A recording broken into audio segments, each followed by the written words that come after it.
The views and opinions heard on this show do not necessarily reflect the views of the host. Ladies and gentlemen, welcome back to Real Spiritual Talk Radio. My breathing had stopped for so long that my heart actually ended up stopping. He saw what I did and said that I was going to die. And then I remember being gone. I wasn't there anymore. I sort of lifted up about 6 feet above my body. A pinprick of light appeared and came rushing toward me faster than the speed of light. And then this light, all of a sudden it was all completely around me. He says, I am God. Yes, I am real. The main message was loving yourself and loving others. It was clearly shown to me. It was really hard to put into words. It felt like I had been there before. It was just this very personal, impersonal, unconditional love. Welcome to another edition of Real Spiritual Talk Radio. I am your host, Lamont Gates, once again, bringing all of you the world of faith, metaphysicality, and spirituality. Today, my guest attempted to take her own life in search of freedom, but discovered that true freedom was the life that she was already running from. Let's get it started.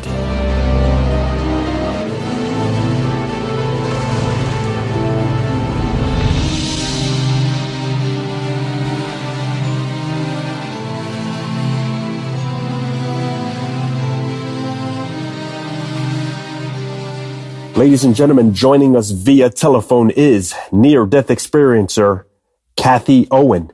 Kathy, welcome to Real Spiritual Talk Radio. Thank you, Lamont, for having me. You're very welcome. Why don't we begin with where you were with religion or spirituality growing up as a child, so we can possibly compare and contrast former and latter beliefs. Okay. Well, growing up in childhood, I was raised with a very strict Catholic family. I've been through the baptism, the Holy Communion, the confirmation, the whole 9 yards, catechism, everything. Believed in God, went to church on Sunday, just that's basically, how the family was. But after my experience and being into the spirit world, I have become very spiritual because of this. It has changed my beliefs and everything that I was taught in the church, that it's different. And so now I am strictly just, spiritual. Would you say that your family was deeply rooted into their religion, or were they more relaxed in their faith? Pretty much rooted, yes. My whole life, growing up had to be centered around every bit of it. So let's move into your near-death experience. Tell us how the opportunity for the NDE actually occurred. How it occurred is I was 16 years old. My mother just had more stricter rules and house regulations than my brothers did. She was very hard on me. I had to do all the cleaning, the cooking.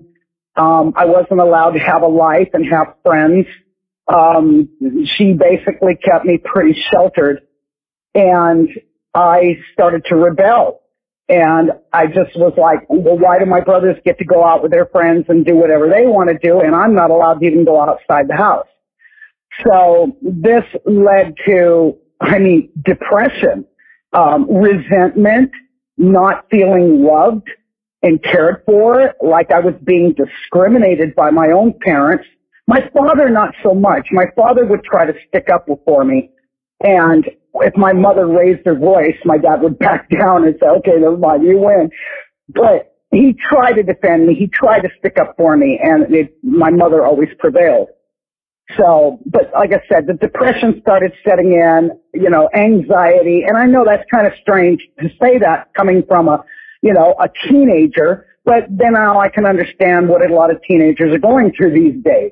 But that's what led me up to doing what I did. And I just felt there was no reason to live. That why am I here? If I'm just on this earth to be a servant to my parents and then there's no reason for me to be here. I just wanted to leave. I was constantly running away from home, trying to seek shelter, just get away from the madness. I see. So what were the exact actions you took that propelled your near-death experience? Well, my mother had left the house. My father was at work, my brothers were out, and it was just my mother and I at home. And she left. She said, I have to go somewhere, and she wouldn't even say where she was going, but she left. And I could just feel like something was telling me, it's time. It's time. She's gone. Now you have the whole house to yourself. Do it. And I walked into my mom and dad's bedroom, and up on top of my dad's dresser was an entire brand new prescription of my father's medication. And I found out later it was his heart medication. What the name of it was, I don't know. I didn't even look at the label. I just knew, it says take 2 times a day for irregular heartbeat or whatever. I ended up walking back into the bedroom, my bedroom. I grabbed my drink and I downed the whole bottle. Just took it all.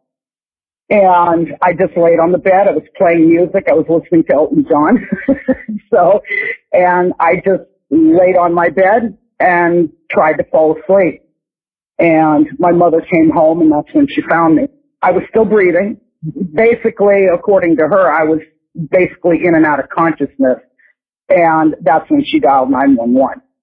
Right. So if you made it to the hospital, what do you recall that happened next? I remember faintly of being wheeled into the emergency room. They had taken me into one of the beds that was already in there, one of the ER beds that had curtains on both sides. And they lifted me up off of the ambulance gurney and lifted me up onto the other bed. I do remember, people all around me talking, frantically talking to me, get me this, get me that, I need 20 cc's of this. And, I could remember, I could definitely hear the staff and understand what they were saying. And then they took scissors and they started cutting my pants off me. They cut my shirt off me. They basically just stripped me naked completely on the bed. I could feel the needles going in my arms. I could feel them touching me. I could moving my body back and forth, taking blood samples. I remember all that very vividly. And I do remember lifting my head up off the table, trying to get a good eye of everybody that was around me. And I looked over off to the side and I seen my mother standing there. And I'm surprised they even allowed her back there, but she was standing about 25 feet away from me and the staff. But she was standing there with a purse in her hand, and I could see the tears in her eyes. And then I laid my head back down. And that's when I started to fade out. Now, as you faded out, what was it exactly that you saw, heard, or felt? What I saw basically I could hear in the background because they had already attached me to a heart monitor, to monitor my heart.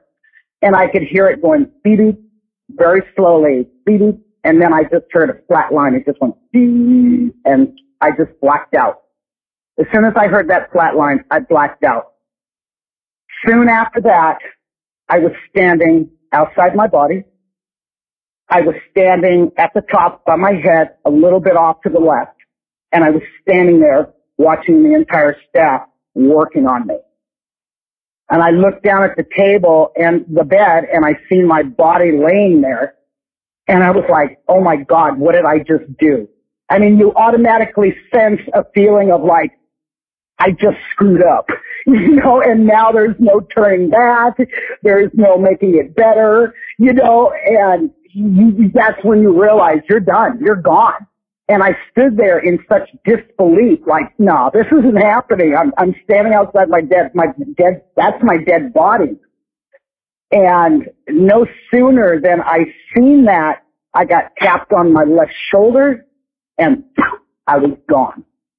Now, with you standing outside of your body, was there a sense of amazement as in, how could this be? How could I be standing here while looking at my own body simultaneously? Yes, I was like, like looking at everybody and like, hey, hello, like trying to get their attention to see if they could like turn around and see me, or maybe they seen spirit standing there. I don't know. But it's like nobody, all I could see the one doctor doing was taking out those pads and greasing them up and going clear and, and hitting me on the chest, and like I said, I just stood there in just disbelief, like, oh my God, I can't believe I just did this. And it was terrifying, absolutely terrifying. So, and I knew I was done. It was over with. Now take us to after you received that tap on the shoulder and you being removed from the scene. Okay. When I got that tap on my shoulder, it was like I was being sucked in through a tunnel, like into a vacuum. It shot me like totally out of the emergency room. And I was taken into a realm that was so dark, Lamont, I can't even begin to describe it to you. It was so dark, the darkest, the blackest of black. And it was so dark in there that you couldn't even tell if it had floors, a wall, a ceiling. However, it almost appeared like you were suspended in space. But yet, your feet still felt like they were firmly planted to the floor, but you couldn't see it. That's how dark this was. And there I was huddled down, with my knees up to my chest, and I had my head buried between my knees and crying my eyes out, like, no, I didn't want to do this. Please forgive me. What happened? And that's when I heard this voice. And I turned to look to the right of me, and it's like this gentleman all of a sudden became a little bit illuminated. And the thing is even he was wearing all black. And I'm like, whoa, I mean, I can't even describe to you what he looked like. He had on this long black leather coat that went all the way to the floor. And he had on shiny black, like, shoes, black slacks. I couldn't see what color the shirt was, but his hair was dark and his hair was slicked back.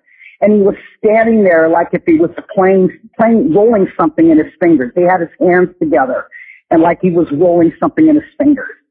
And he had his head kind of knelt down a little bit, bent down, and he would like turn over his left shoulder to look down at me. And he said, "This isn't what you wanted to do, was it?" And I said, "No, this was stupid. I was just looking for attention. I just want somebody to love me." And I started giving him all my excuses about how dumb this was, and I don't want to die. I just want my parents to love me. And he was like nodding his head, like, in acceptance of hearing what I just said. And then he said to me, "Well, life is a gift.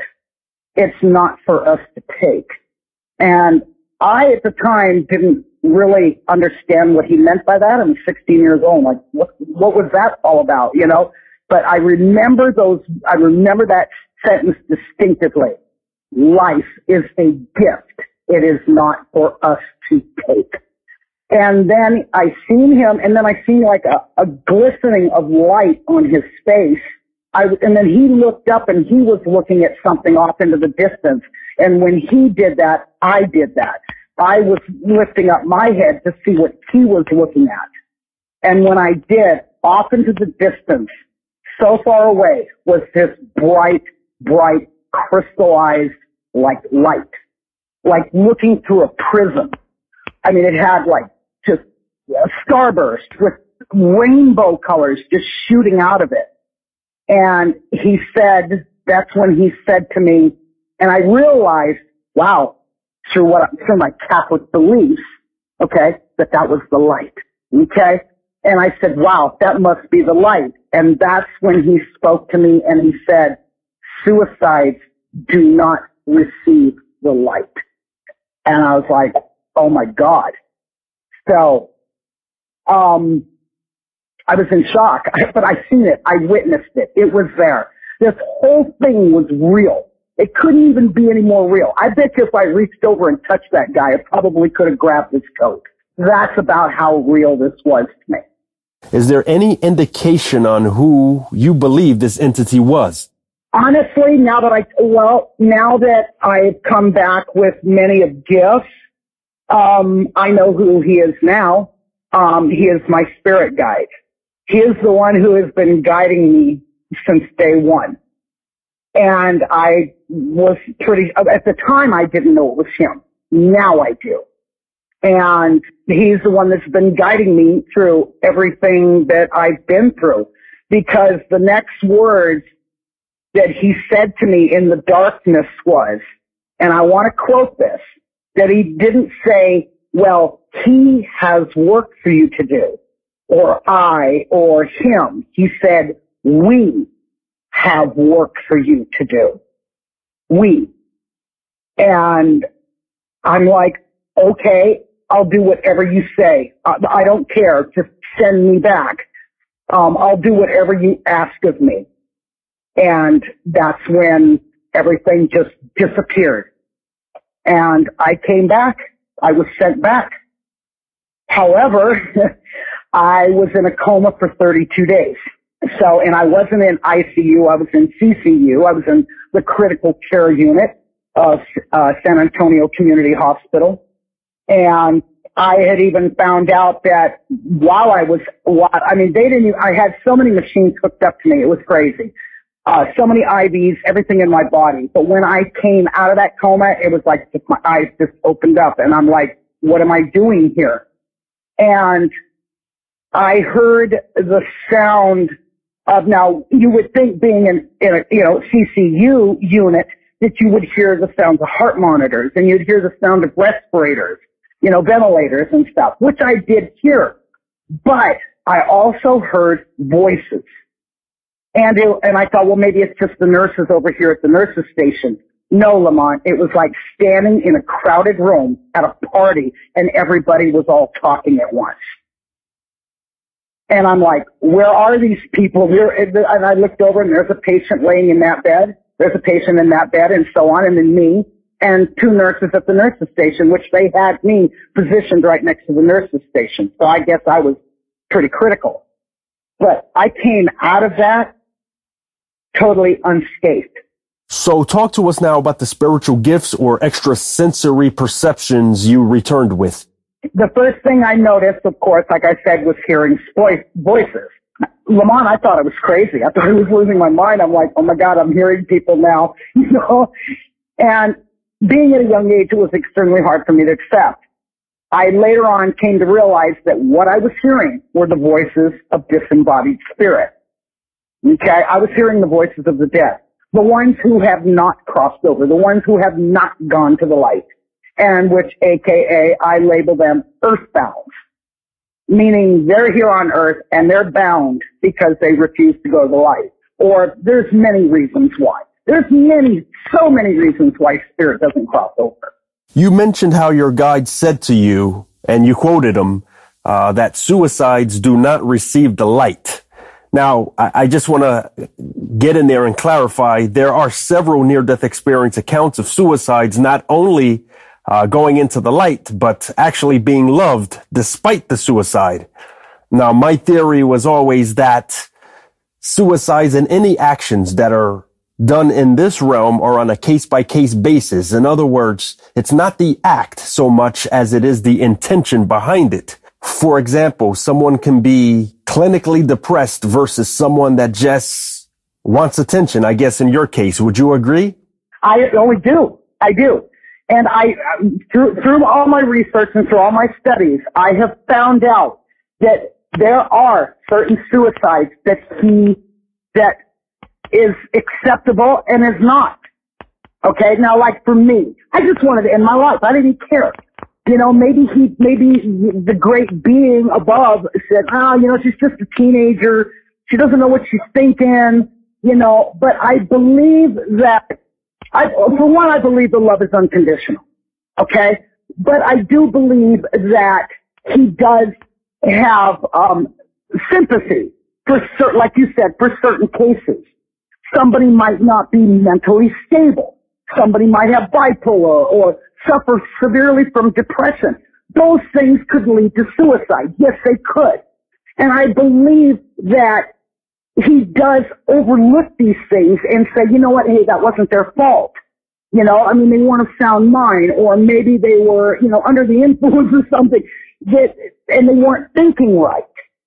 So, and why my spirit guide stood there and told me that, but, you know, okay, maybe it was a scare tactic to say, see where you're going to end up, little girl, if you keep doing this, you know, just, maybe it was a scare tactic, Lamont, and you know what, I'm pretty sure it was. But no, I believe that a lot of suicides are exceptions. So how did sharing this information, your near-death experience that is, go with your Catholic family if you were able to reveal it to them? Didn't go well at all. They didn't believe me. They did not believe me because of the religion. They did not believe me. They thought it was an act of Satan, the devil's putting that kind of thoughts into your head. Why would you say such a thing? That's ridiculous. That's preposterous. No, they didn't believe anything I said. So, and they thought that I suffered with a severe form of mental illness, and maybe I'm just making this stuff up because of the way I'm being treated at home. So, it was a number of things. But no, I could never convince them of what I've seen. Is there anything you'd like to tell people out there who may be on the fringe of suicidal ideation, about the afterlife, those who are not sure if there's a God or not, a spiritual realm or not, etc.? Is there a God? I believe so. Why would that light even exist? Okay? I just know that there is a greater being than us in that light. Okay? And like I said, what I felt and what was generated from that light was peace, was love. Okay? And it's true. That's what I felt. What do I say to people who are contemplating suicide? Life is not that bad. Okay? As hard as my life was, it was, I mean, even after moving out of my parents' house, my life never stopped being my living, breathing hell. Make life better. Do things for yourself to change it. If something's not right, find change. Do change. Okay?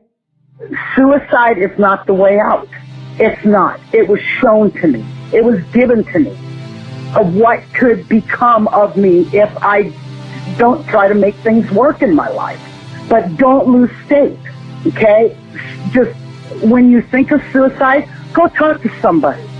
Go talk to your best friend. You know, go talk to somebody you can trust and you know that will sit and listen. But don't do it. Just don't. Because I cannot guarantee that person will not experience that same thing I did. Okay? I cannot guarantee that. The only thing I can guarantee, that I can only say to them is, I believe God has exceptions. Okay? The ones that had no control over their situation in their life, and ones that just didn't care and just said, I don't want to be here no more and I'm just going to end my life. I believe he makes exceptions. But suicide is not the way out. Kathy, I thank you so much for sharing your account and coming on this show to do so. Thank you so much. I appreciate it. Thank you. Ladies and gentlemen, Kathy Owen. And that's going to do it here for me and the show. I thank you all once again for tuning in, and I hope you are becoming much more spiritually enlightened as I bring you these original near-death experience accounts. Please continue to stay with me and join me. The show can be found on various, and I mean various and all, podcast platforms so that you have various avenues to look for such accounts. And with that said, I am your host, Lamont Gates, and this is Real Spiritual Talk Radio. Now, signing off.